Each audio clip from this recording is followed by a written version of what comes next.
El canal del Congreso presenta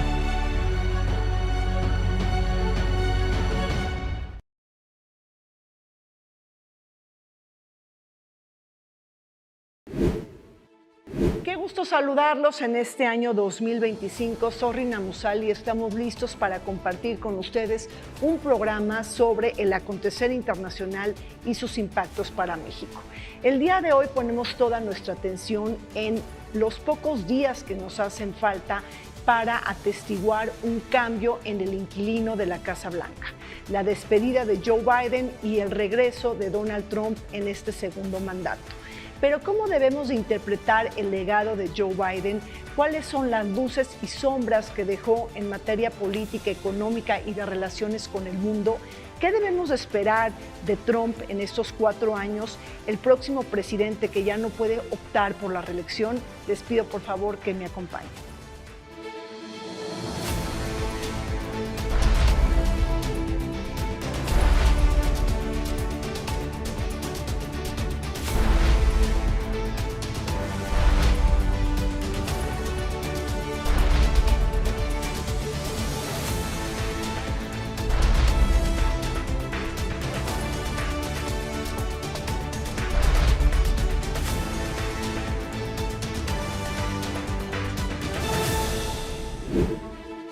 Joe Biden asumió la presidencia de Estados Unidos en 2020, después de la insurrección al Capitolio liderada por Donald Trump, que ocurrió tras meses de acusaciones infundadas de fraude electoral, un hecho que profundizó la polarización social y la legitimidad de las instituciones democráticas ante teorías conspirativas, extremismos y desinformación.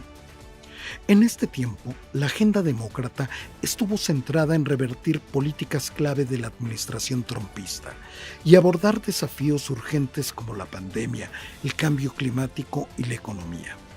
En el ámbito legislativo, Biden impulsó reformas electorales para proteger el derecho del voto de las minorías y combatir la manipulación de los distritos electorales. Ante un debilitado índice de aprobación y presión dentro de su partido, Biden decidió no buscar la reelección, convirtiéndose en el primer presidente desde Lyndon Johnson en retirarse tras un solo mandato.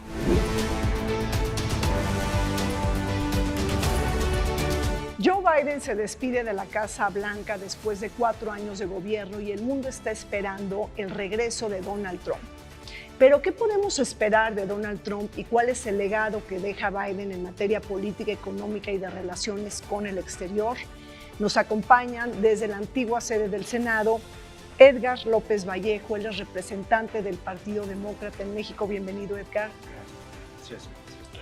Gracias. Nos acompaña Doraísa González, ella es analista internacional y profesora de la UNAM. Gracias, Doraísa. Muchas gracias, Reina.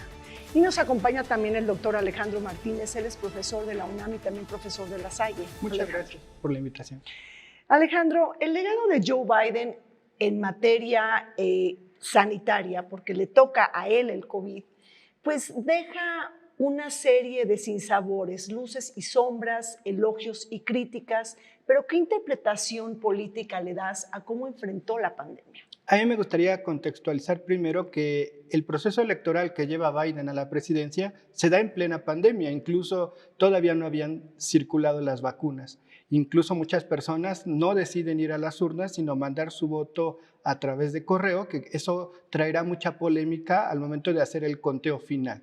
Biden gana la presidencia en plena pandemia y una de sus primeras acciones es una orden ejecutiva en materia de uso de mascarillas. Habría que polemizar incluso que el presidente Trump en su momento había rechazado el uso de las mascarillas y se había incluso señalado la posibilidad de que fuera un virus que traía un origen macabro, chino, que lo había incluso él desmitificado. En cambio, Biden en una forma muy estricta usó de mascarillas, de exámenes y es una campaña nacional para la vacunación. A Biden le debemos en Estados Unidos el haber extirpado esa pandemia. Tendría una medalla en cuanto a esa cuestión sanitaria, si lo vemos en esa perspectiva, que marcó un orden y una forma muy inclusiva que también tendría la posibilidad de que las personas tendrían también la opción de comprar incluso la vacuna en farmacias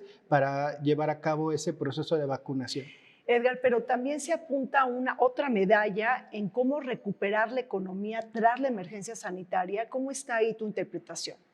Yo creo que es muy importante darse cuenta de que Trump no había podido hacer nada, ni siquiera ni por el COVID ni por la economía, era un desastre. Pero empezando con la toma de posesión de Biden, que inyecta en la economía para las familias directamente recursos, cash, para que las familias puedan inicializar la economía, funciona hasta ahora muy bien y ahora llegamos al final del mandato de Biden con una economía que ha crecido más que el resto del mundo desde entonces, niveles de desempleo no soñados durante el tiempo de Trump, y es muy bueno. Ahora, lo irónico es que Trump va a heredar esa economía que dejó Biden y tomar crédito por ella. Claro. Ahora, Isa, este tema de la economía hay un Estados Unidos pujante con crecimiento económico, con tasas históricas de desempleo, pero también después de la pandemia vino todo el tema inflacionario. Biden lo logra controlar, pero este alto costo de la vida de los estadounidenses finalmente nubla los éxitos económicos de Biden. Sí, sobre todo porque el sistema de Estados Unidos es un sistema propiamente liberal que no tenía contenido un sistema de cuidados ni de salud que pudiera prever las afectaciones. Vimos que Biden intentó al principio tomar un paquete de Bill of Rights, o sea, de derechos hacia la población, pero no tenía la mayoría en las cámaras para que eso pudiera llevar a efecto. Entonces fue una disputa entre lo que queremos nosotros como empleo y que a través de la oportunidad de empleo podamos cubrir eso, o que el Estado, como un Estado benefactor, tipo welfare state, o lo que hizo Franklin Delano Roosevelt, lograra subsidiarlos. Entonces, en ninguna de las dos estuvo, quedó entre la espada y la pared Biden, y eso le afectó, porque al criterio de la población que ve las cosas con la inmediatez, pues vieron que la inflación les afectó en sus bolsillos, y por el otro lado comparaban con Trump, que tenían una estabilidad económica muchísimo mayor, ¿no? También podemos ver nosotros las crisis de viviendas que hubo en muchos de los estados, como Los Ángeles, donde ya se volvió una cuestión de emergencia, ¿no? Y es algo que va a heredar Trump porque no se ha resuelto y sigue en aumento, ¿no? O sea, la especulación que tenemos a nivel internacional es que esta inflación nada más está cubriendo y lo que va a provocar es una alza mucho mayor. Claro, efectivamente la guerra comercial, Alejandro, que propone Trump, pues va a incrementar la inflación y precisamente pues los votantes se van a ver enojados porque sube el alto costo de la vida y hay una pérdida del poder adquisitivo. Sobre todo en este caso, esa guerra comercial que inicia Trump, a mí me gustaría puntualizar que Biden la continúa. Sí. Biden también utiliza ese mismo argumento de la falta de deslealtad económica por parte de China, y obviamente que también estará en ese aspecto tomando en consideración algunas medidas para restringir la llegada de mercancías a través de esa relación comercial con China, que es una relación que yo la considero un binomio. Tanto ganan unos como ganan otros, pero hay veces que se va la balanza hacia el lado chino y no tanto al aspecto estadounidense. Claro. Edgar, además de hablar de la economía, creo que Biden tiene logros importantes en materia de agenda legislativa. Platícanos cómo se vincula todo este tema de la ley de infraestructura y la de chips, ahora que precisamente Alejandro está hablando de China, si son ejemplo de ello. Definitivamente lo son. Y son un ejemplo también de cómo es diferente el punto de vista de Trump y de los republicanos y el punto de vista de los demócratas. Mientras que Trump reacciona, y su gente reacciona de manera gutural y quieren poner aranceles, sí es cierto que los aranceles no van a resolver mucho, van a incrementar la inflación en la economía estadounidense, pero Biden mantiene algunos de esos porque entiende que el problema es que por 35 años, mientras ha habido liberalismo en Norteamérica, China se abocó a desarrollar su industria. Entonces, lo que Biden está diciendo con la ley de infraestructura, con los chips que se invirtió en México, en la maquila, es, bueno, en vez de estarnos nada más peleando con China o querer restringirlo, lo que tenemos que hacer es impulsar nuestra propia manufactura, darnos seguridad de la producción de lo que necesitamos y un nuevo poder de competitividad con China. Entonces, son muy diferentes los enfoques. Por la inversión, sorry, la inversión por trillones de dólares en la infraestructura y en la manufactura es un proceso que va a llevar años, que va a mejorar la posición de Estados Unidos frente a China y el resto del mundo. Y bueno, Trump va a tomar crédito de eso también. Claro. Y hablando de esta ley de infraestructura como uno de los grandes legados, Dora Isa, de Biden, pues ahí también Biden logra inversiones inéditas en materia de energía limpia. ¿Nos puedes comentar sobre eso?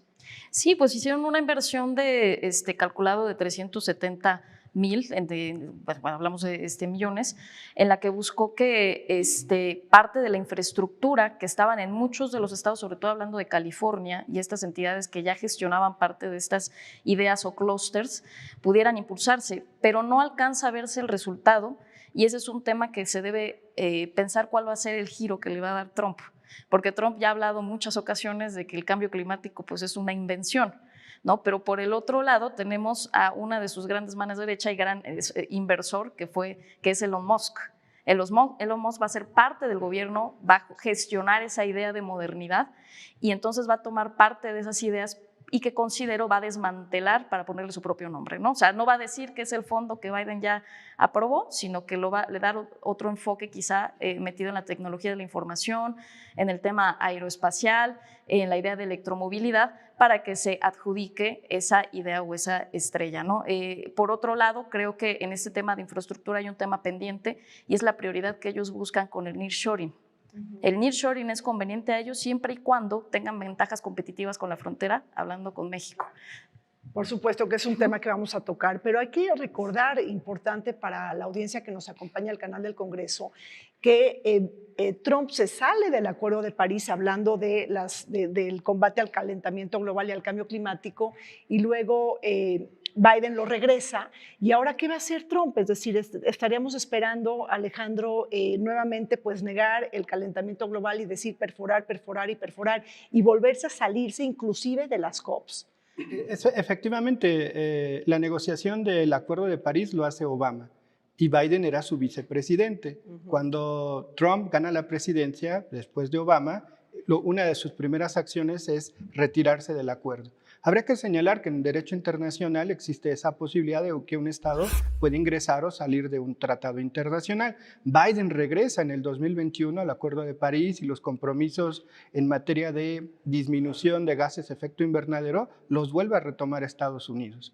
Ahora veríamos efectivamente, y no dudo que pase, que Trump se retire de nuevo del Acuerdo de París y esos compromisos que tienen no solo un impacto en la sociedad estadounidense, sino en todo el planeta, puesto que no se queda ahí la contaminación, si circula en todo el planeta, se rompan esos compromisos. Y Trump lo ha dicho, yo no creo en el cambio climático, es un invento de los liberales. Y además dice que es la farsa verde, ¿no? Y prácticamente pues también le echa la culpa de eso a China.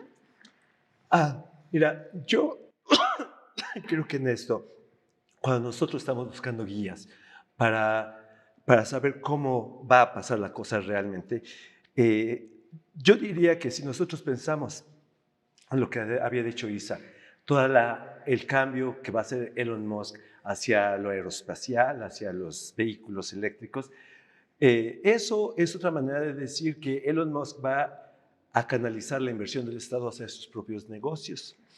Y la otra parte de la ecuación es qué es lo que quiere hacer la industria petroquímica y de petróleo en Estados Unidos. Entonces, si nosotros queremos saber qué va a pasar, bastaría preguntarse qué es más conveniente para a los productores de petróleo, para Elon Musk y para la oligarquía autócrata que va a estar en el poder. Bueno, pues así es, Edgar, pues mucho que reflexionar sobre el tema del legado de Trump.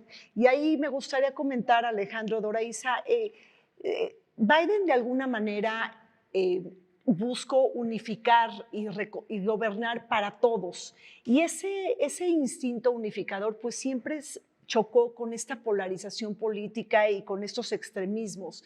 Inclusive Biden trató de proteger a las minorías con el derecho al voto. ¿Eso podríamos decir que también fue algo positivo del legado de Biden?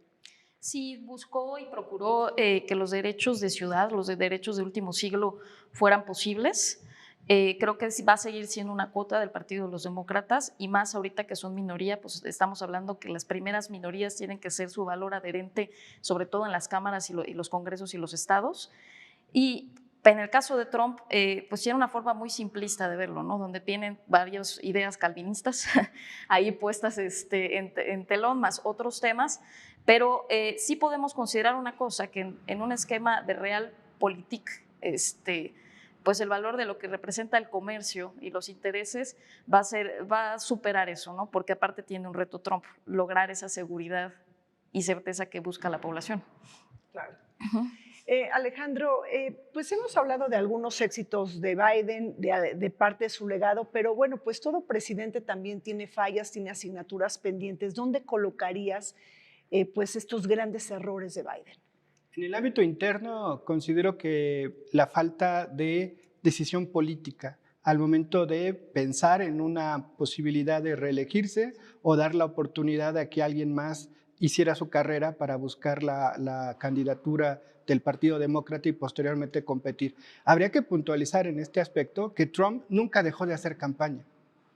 Trump pierde la elección y continúa reclamando el no aceptar los resultados, deja la presidencia y él continúa su trayectoria a lo largo de 4 años. De ahí que el electorado pues, lo tuviera muy presente al momento de tomar una decisión en la urna. Y para mí ese sería el gran pecado de Biden, no soltar la posibilidad de que algún liderazgo pudiera haber buscado competir con ese personaje y en un momento dado alcanzar alguna posibilidad de un resultado diferente al que vimos en noviembre. ¿Coincides con este pecado, Edgar? Esta situación ha sido discutida a morir en el Partido Demócrata. Entonces, no voy a hablar por el partido. Personalmente, yo pienso que es muy fácil decir en retrospectiva, Biden debería haberse quitado. Pero cuando Biden y el partido están pensando en las primarias, preparando las primarias, se veía muy bien la perspectiva para Biden. Se fue empeorando, pero cada vez no fue tan claro hasta el primer debate y era posiblemente ya muy tarde, ¿no? Pero yo no creo que esa haya sido la principal razón de la derrota electoral del Partido Demócrata. Yo, como he dicho otras veces, hice el análisis demográfico y básicamente todo el mundo se movió hacia la derecha. Y haciendo el análisis de por qué, yo me encuentro con que hay varias cosas que mueven al electorado mucho más que las promesas de crecimiento, mucho más que el análisis de las causas estructurales, que es inseguridad, ver que la migración estaba entrando y estar escuchando todos los días en sus fuentes de noticias que son criminales, que son violadores, que no se puede salir a la calle. Entonces, cuando una esfera de comunicación logra introyectar a la población con la inseguridad, entonces la población, por razones tribales de antaño, se cierran los vagones, buscan un hombre fuerte, autoritario, que resuelva las cosas con violencia y le dan permiso de ejercer violencia. Creo que eso es lo que está pasando. A ver, Dora, coincides con Edgar, pero me gustaría también añadir si el tema cultural jugó en esta elección, es decir, no tanto la cuestión económica, digo que sí se ha hablado mucho de la inflación, pero los asuntos de género, de raza, ¿eso de alguna manera también permea en la elección o coincides con la visión de Edgar que está señalando que fue el tema de la seguridad? Creo que son claves para la cuestión de los votos duros. El voto duro que manejó Trump sí es un voto duro radical, pero es menor, es un voto menor.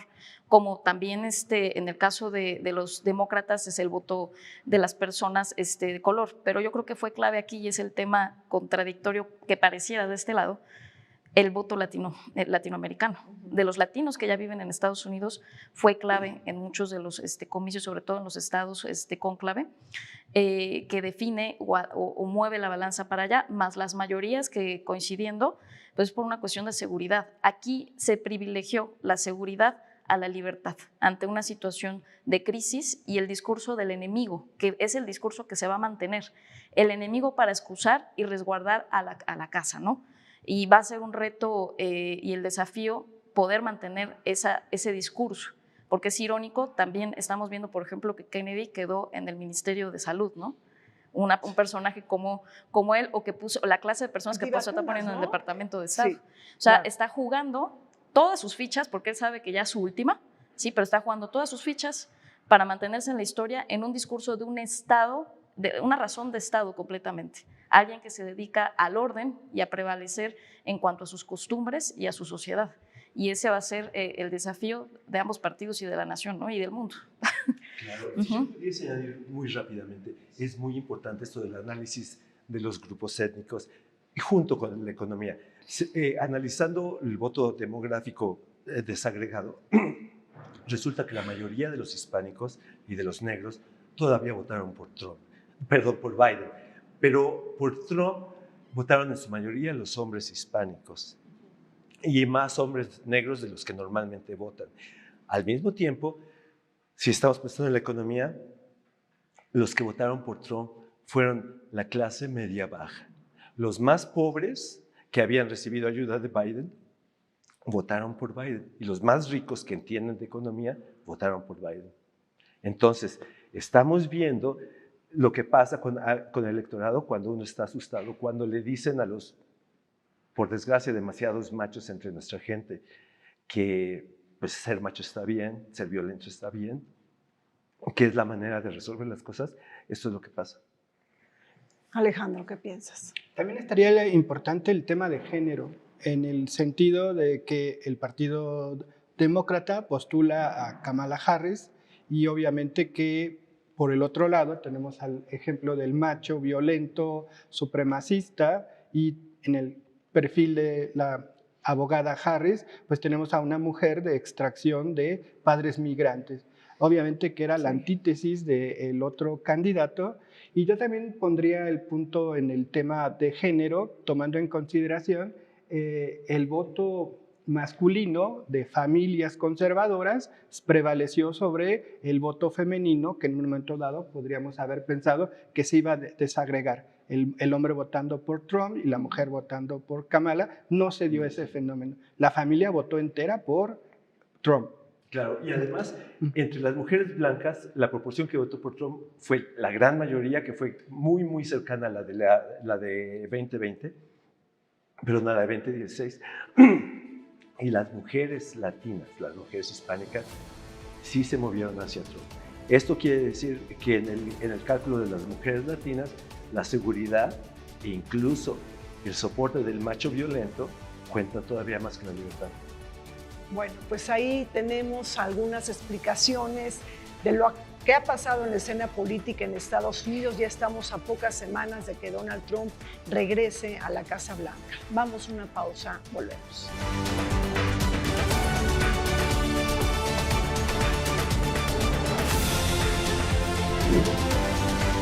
Durante su presidencia, Joe Biden firmó numerosas órdenes ejecutivas para revertir las políticas de Trump, reingresar a acuerdos internacionales y aprobar legislación clave como el Plan de Rescate estadounidense y la Ley de Reducción de la Inflación.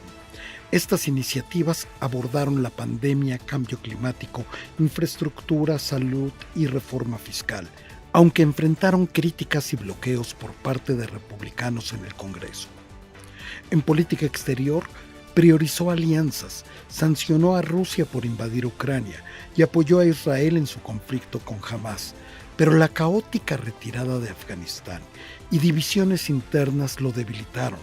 Aunque logró avances económicos, la inflación y percepciones negativas mantuvieron su popularidad baja.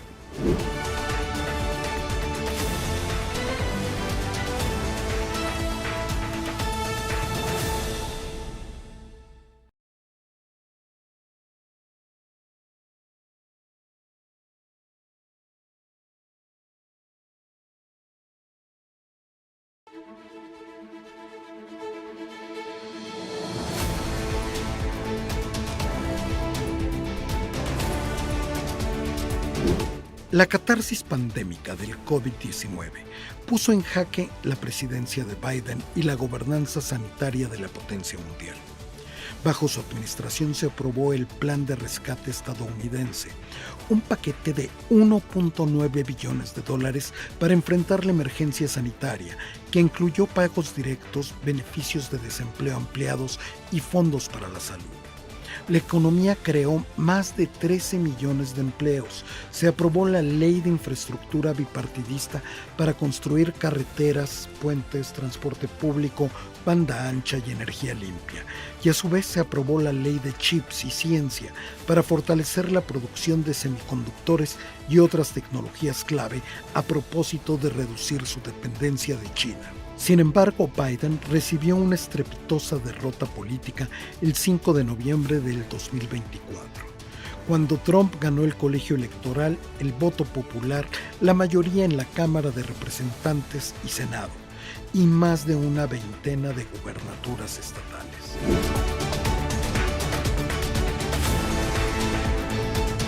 Seguimos aquí intercambiando opiniones sobre el legado de Joe Biden y de la próxima toma de posesión de Donald Trump para regresar a la Casa Blanca. Alejandro, Joe Biden no puede superar nunca este índice de aprobación del 40%, pero por ejemplo hay otra cosa que omitimos en el bloque anterior. Gracias a Biden se pasó una ley bipartidista sobre las armas, que fue muy importante con toda la problemática de las armas en Estados Unidos y fue la legislación más ambiciosa de los últimos 30 años y nunca logra superar esta barrera del 40%. ¿A qué otro factor se lo atribuyes? En este caso habría que mencionar la trayectoria política. Él es un político. Si nos apegamos al concepto weberiano, él es un hombre que vive de la política. Su larga trayectoria como senador pues le permite conocer todos los hilos adentro del Congreso para poder alcanzar esos acuerdos. No tuvo la posibilidad de contar con un Congreso mayoritariamente demócrata que le permitiera obtener mayores aspectos favorables en materia legislativa y no obstante esta oposición sí logra obtener ese acuerdo en materia de armas. Es muy interesante sobre todo porque en la vida cotidiana estadounidense la segunda enmienda actualmente está en mucha polémica ante grupos de derecha y de extrema derecha ante la utilización en forma ilimitada de armamento. Cada mes por lo menos encontramos tiroteos en diferentes sitios públicos en Estados Unidos y ya no solo de parte de adultos, sino también de adolescentes o jóvenes. Entonces sí es un tema a discutir al interior de la sociedad estadounidense que incluso nos lleva a consecuencias en otros lugares como es en mismo México con el tráfico ilícito de armas hacia la frontera. Ahora, Edgar, el tema de cómo evalúa el Partido Demócrata esta decisión de Joe Biden de darle un indulto o perdonar a su hijo Hunter Biden cuando cometió delitos graves. ¿Cómo lo lee el Partido Demócrata? También mucha discusión al interior del partido. Yo voy a decirte mi interpretación. Sí. Joe Biden había afirmado que él tenía confianza en las instituciones y que iba a respetar el proceso hasta antes de las elecciones.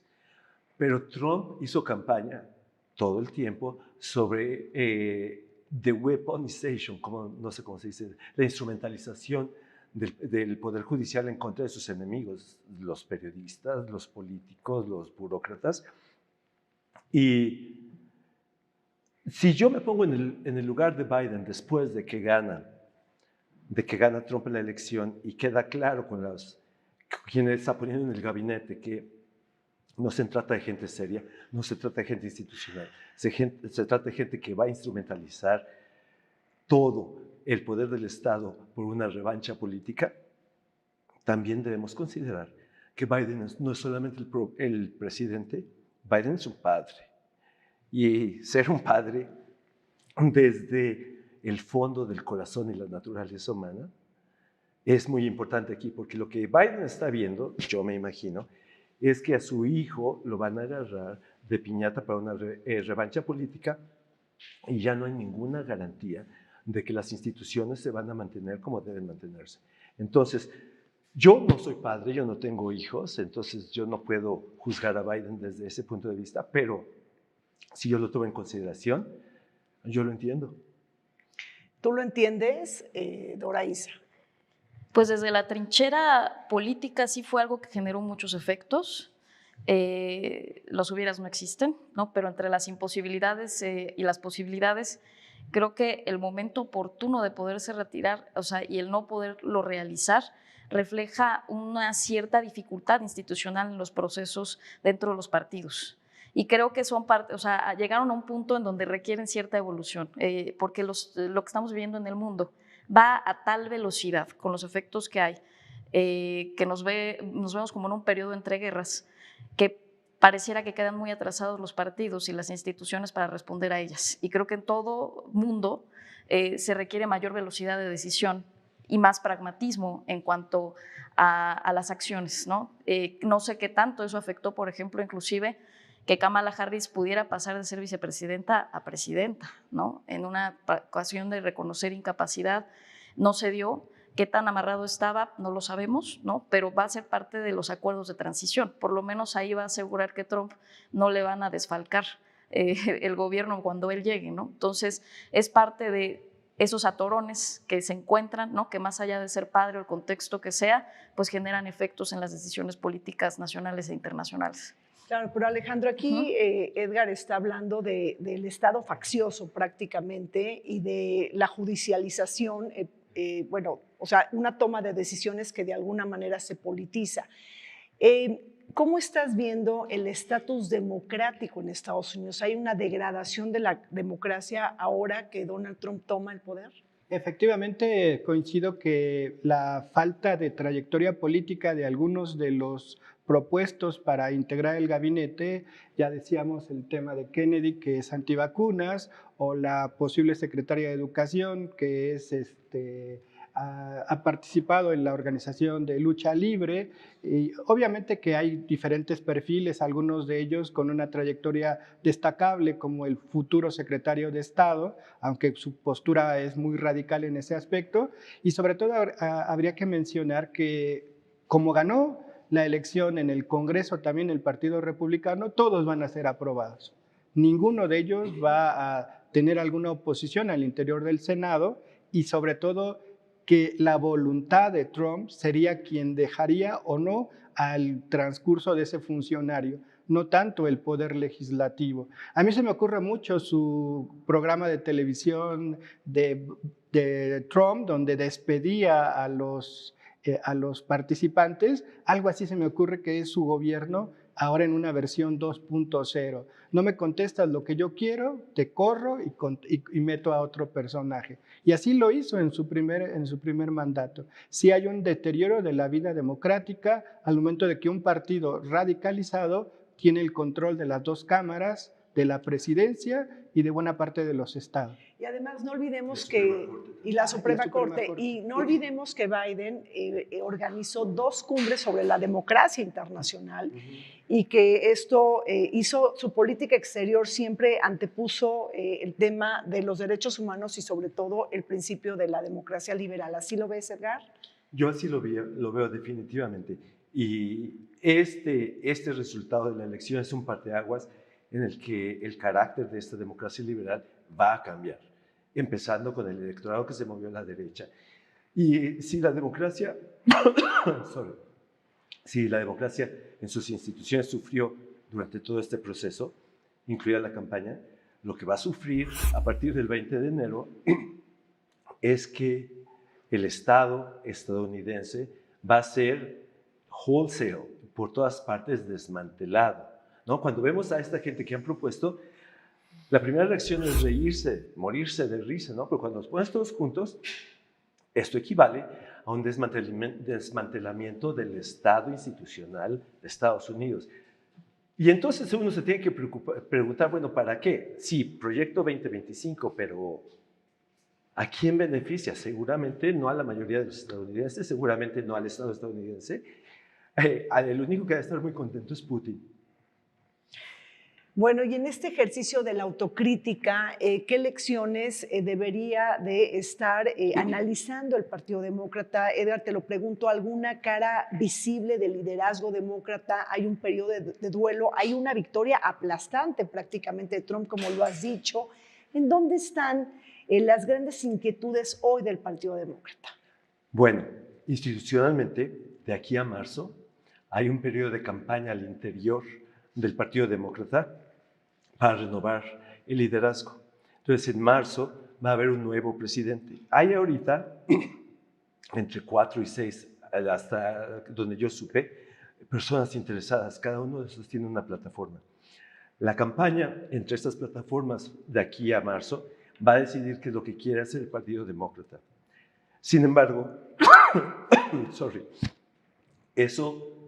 lo que haga el Partido Demócrata no va a cambiar mucho la situación en el país, porque el electorado todavía tiene todo este mandato que le dio a Trump. Entonces va a pasar mucho tiempo antes de que ningún efecto de una nueva visión demócrata aparezca. Pero yo pienso, y muchos demócratas estamos de acuerdo con esto, que lo que tenemos que hacer es volcarnos mientras todo está sucediendo en el Estado estadounidense, a la organización, al grassroots, a la comunidad. Y bueno, en México tenemos más de 2 millones de ciudadanos estadounidenses y hay un número que nunca se ha contado de mexicanos estadounidenses, ¿no?, que viven aquí.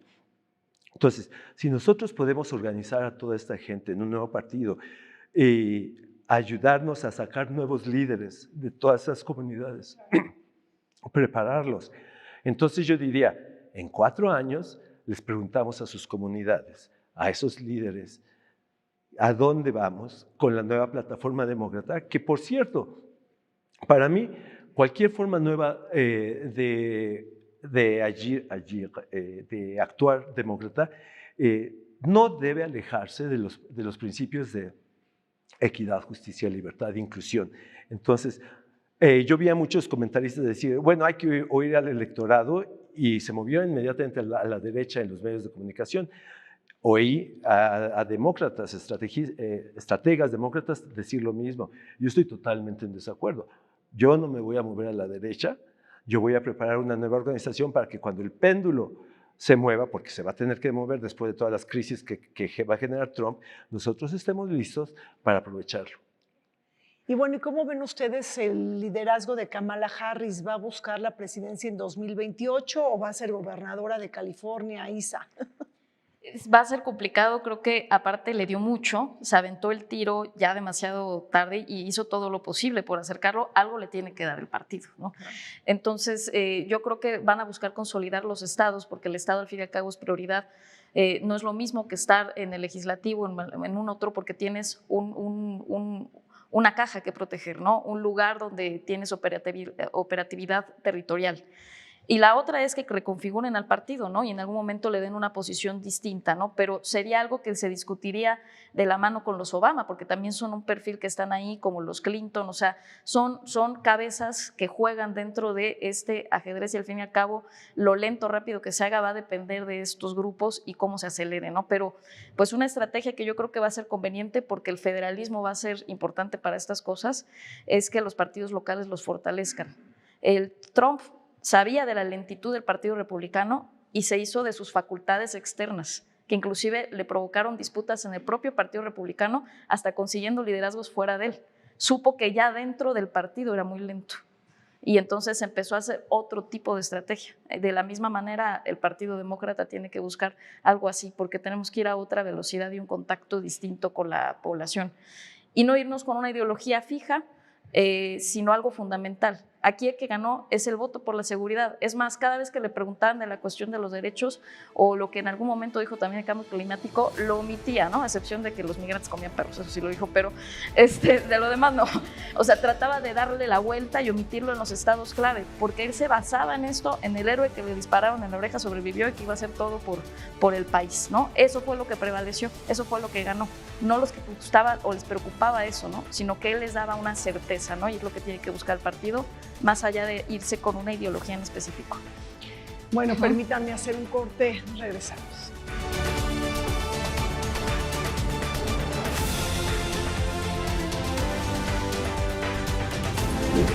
A pesar de su derrota, Kamala Harris es una figura clave dentro del Partido Demócrata, lo que la puede animar a contender en las presidenciales del 2028, si es que antes no busca la gubernatura de California.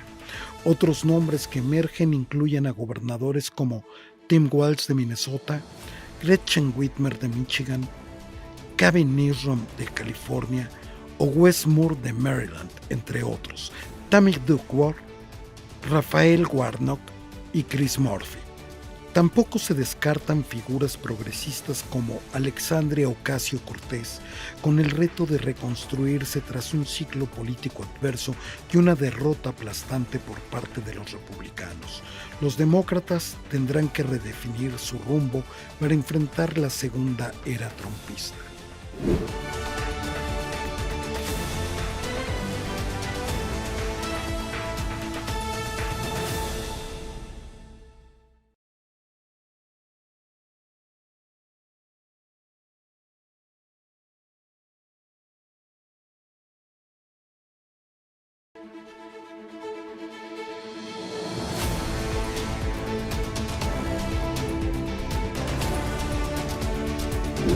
Donald Trump regresa recargado a la Casa Blanca y con una presidencia firme y todopoderosa.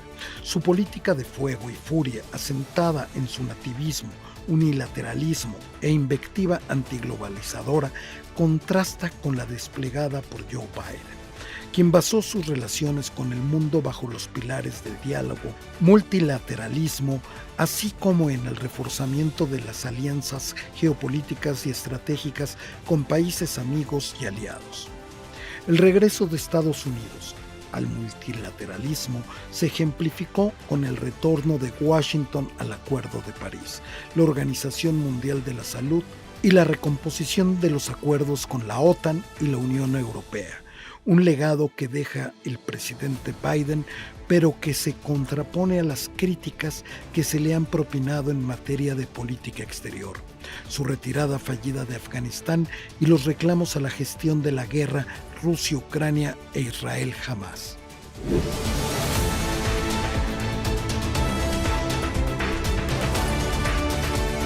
Seguimos adelante analizando las claves del legado de Biden y lo que nos espera con Donald Trump empezando este año 2025. Alejandro, varios escollos o varios puntos flacos en materia de política exterior para Biden, la retirada caótica de Afganistán, pero sobre todo el tema de las guerras, que Biden no las produjo, pero de alguna manera se cuestiona su gestión. De entrada, ¿tú esperas que haya una solución rápida y pronta Rusia-Ucrania, tal y como lo dijo Trump en 24 horas?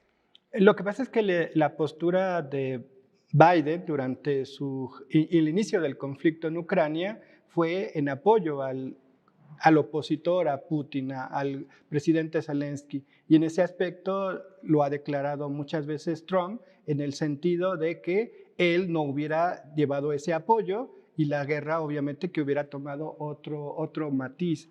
En ese aspecto, él incluso ha mencionado, los voy a sentar a negociar y ahí se va a resolver.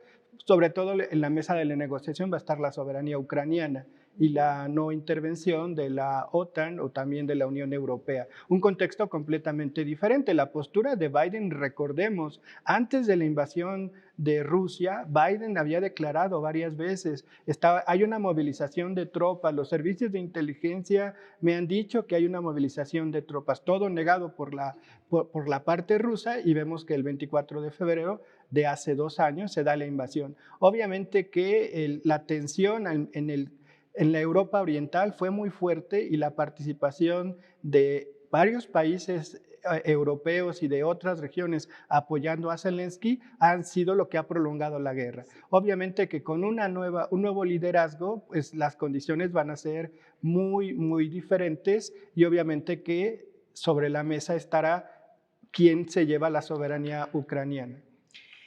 Isaí, hablando de guerras, ¿se anota Joe Biden un gol diplomático con este cese al fuego temporal entre Israel y Hezbollah?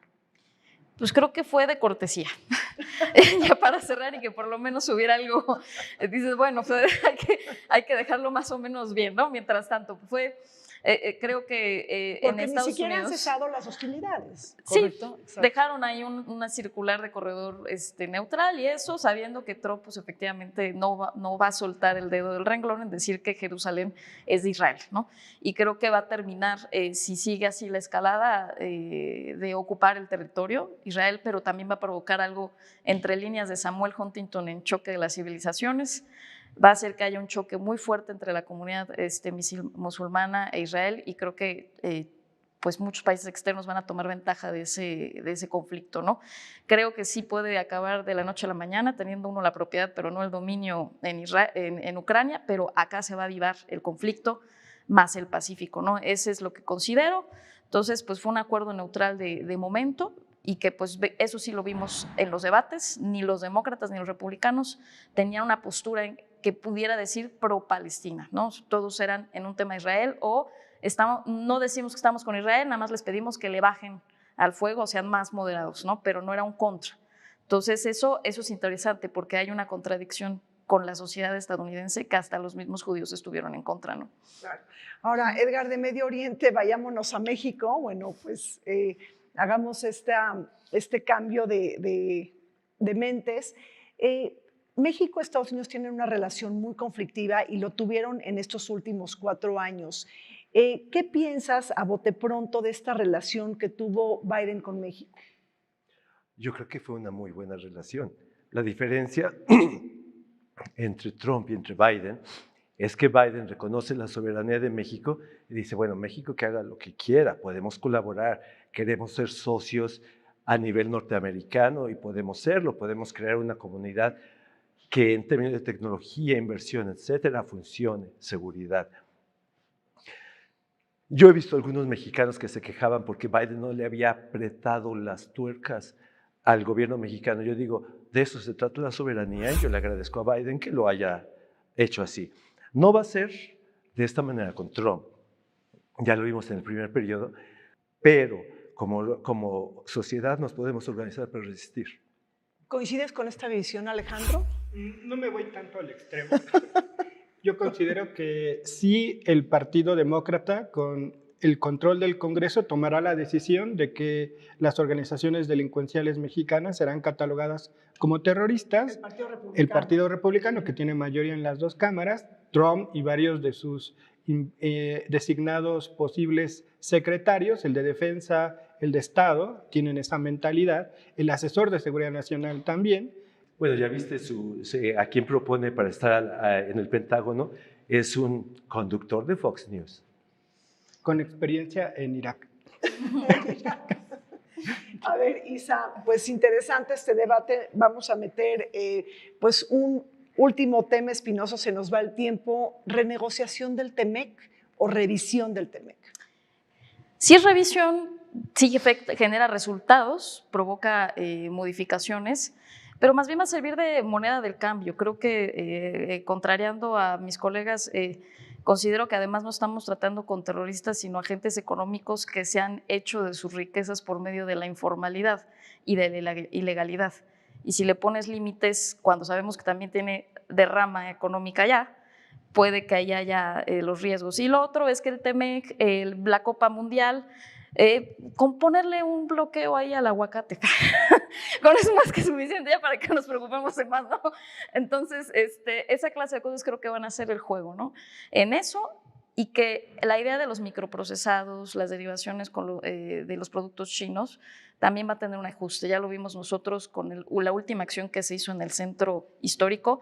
Esa es la clase de cosas que vamos a ver donde está apretándose las tuercas, porque al fin y al cabo, una regla que sí tiene es que quiere verlo todo en resultados económicos, desventajosos, pero son resultados económicos, en donde pues en el discurso de arena en el Congreso van a decir que es terrorismo y y al final no. Lo que sí es que la resignación del recurso de Ucrania, Rusia, posiblemente se pase para el control de la frontera, porque así estaba, fue una discusión. Por primera vez quitaron a un speaker de la Cámara de Representantes, a McCarthy, pusieron a Mike, por esa razón, ¿no? Entonces yo creo que eso sí va a ser una designación para cuidar esa parte y sobre todo resguardar los intereses que pues ya muchos los tiene Elon Musk y algunos otros, ¿no? Y asimismo, J.D. Vance, ha dicho una y otra vez que Ucrania no es la prioridad, sino que es la prioridad la frontera sur de Estados Unidos con México.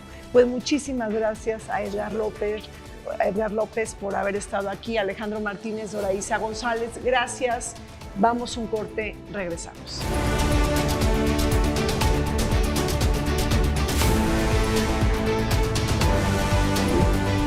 El 20 de enero marcará un momento clave en la política estadounidense, el fin del periodo de Joe Biden y el inicio del segundo mandato de Donald Trump. Esta transición, más polarizada que nunca, se da en un clima de tensiones políticas. Mientras Biden se despide tras 4 años de gestión marcados por un enfoque pragmático y conciliador, Trump regresa al poder con una agenda que promete un enfoque más radical. Este entorno también revive el debate sobre la estabilidad de las instituciones democráticas en un país profundamente dividido. Curiosamente, esta es apenas la segunda vez en la historia moderna de Estados Unidos que un presidente regresa tras haber perdido la reelección, siendo Grover Cleveland en 1893 el único precedente. Se acabó el tiempo en Vértice Internacional. Soy Rina Musali y los esperamos todos los martes y sábado en este programa.